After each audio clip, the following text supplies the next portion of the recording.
저널리즘. 저널리즘은 뉴스를 취재하여 대중에게 보도하는 행위이며, 저널리즘을 수행하는 사람을 저널리스트라고 한다고 우리는 알고 있습니다. 그런데 그 저널리즘의 시작은 누구일까요? 혹자는 남의 말하기 좋아하던 어느 원시인이다. 누구는 아테네에서 시작된 관보가 시초이다. 여러 가지 의견이 분분합니다. 그러나 역사는 한 명의 아재를 지목합니다. 여기 그 아재가 있습니다.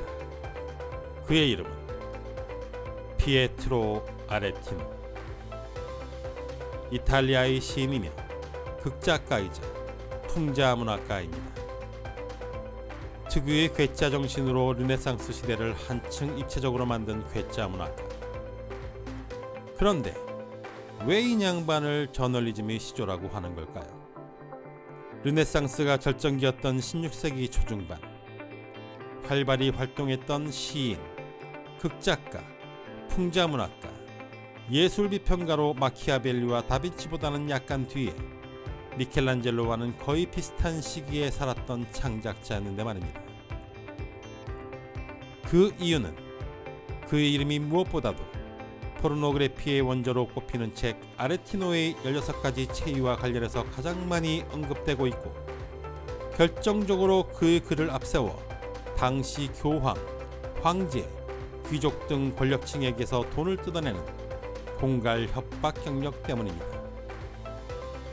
그는 그의 글재주를 이용하여 권력층에게 아부와 비판을 담긴 글을 씀으로써 돈과 금품을 받았습니다. 예를 들어 당시 최고의 권력자였던 신성 로마 제국 황제 카를로스에게 패하는 케이사르인 동시에 아우구스투스입니다. 프랑스 왕 프랑스와 1세에게는 어떻게 신앙심이 결여된 튀르크인들과 동맹을 맺을 수 있겠습니까? 이와 같은 내용의 편지를 써서 보내고, 이 편지 사본을 서간집으로 묶어서 팔았습니다. 서간집은 날개 돋친 듯 팔려나갔습니다. 당연히 권력자들은 아레티노에게 돈이나 선물을 보내 편지 내용을 자신에게 유리하게 바꾸고 싶어했죠.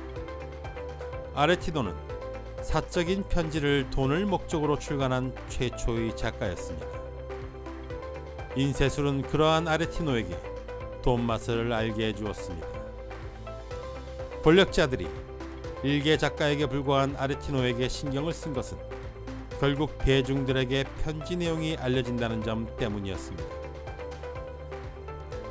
인쇄술의 발명으로 가능해진 이런 힘, 불특정의 수많은 사람들에게 특정 정보를 퍼뜨림으로써 생겨나는 권력을 거의 최초로 사용했다는 점이 아레티노를 근대 저널리즘의 원조라고 평가하는 이유입니다. 그 모든 것은 어떤 정의감이나 의무감 때문이 아니라 돈과 명성을 쌓기 위해서였습니다. 그는 종종 그래서 비난한 사람들에게서 무마의 대가로 돈이나 선물을 받기도 했죠. 이쯤 되면 현대 저널리즘의 시조라고 해도 손색이 없으며, 오히려 현대 저널리즘은 그때보다 더 퇴보한 면도 있습니다. 왜냐하면 그가 공갈 협박만을 일삼은 것은 아니기 때문입니다. 아레티노는 권력자들에게서 받아낸 돈을 가난한 사람들을 위해 아낌없이 써서 자비의 은행가라는 별칭을 얻기도 했습니다. 당대의 시인 아리오스토는 이런 그의 면모를 보고 군주를 바라는 채찍, 신이 내린 피에트로 아레티노라고 말했습니다. 그는 결국 자신의 정적이 자신의 비난으로 인해 죽었다는 이야기를 듣고 너무너무 좋아한 나머지 웃다가 그대로 사망했다고 전해집니다. 마지막까지 괴짜스럽게 장식한 저널리즘의 고조할아버지, 그의 뒤를 이은 언론은 사회의 공기라고도 하며 권력을 감시하는 최후의 보루라고도 생각합니다. 그러나 그 시작과 본질에는 피에트로 아레티노가 보여주었듯이 낚시와 폭로로 이어지는 과정에서의 돈맛을 알게 된 공갈 협박적인 요소가 포함되어 있다는 것이 씁쓸합니다. 언론이 제 기능을 하는 것은 어쩌면 애초부터 글러먹은 건지도 모르겠습니다. 각각의 훌륭한 언론인은 가끔 존재할 수도 있으나 그 역시 한평생 모든 사건에서 중립적일 수 없으며 사건이 가진 속성과 자신의 이익이 부합한다면 언제든 그것이 진실이라고 말할 준비가 되어 있는 것인지도 모릅니다. 보도의 홍수, 낚시기사의 홍수, 험담의 홍수 속에서 언론이 그리고 언론인이 제 기능을 하고 제정신을 차리기를 기다리는 것보다 우리 스스로 중심을 잡고 거짓과 위선 속에서 진실을 찾는 눈을 기르는 편이 어쩌면 빠를 것입니다.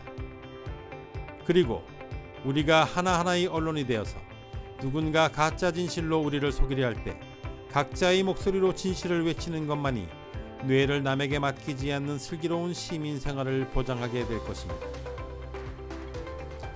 그래서 오늘 울산 미용실로 유명한 머물다 한 칸 미용실의 권경화 원장님을 응원합니다.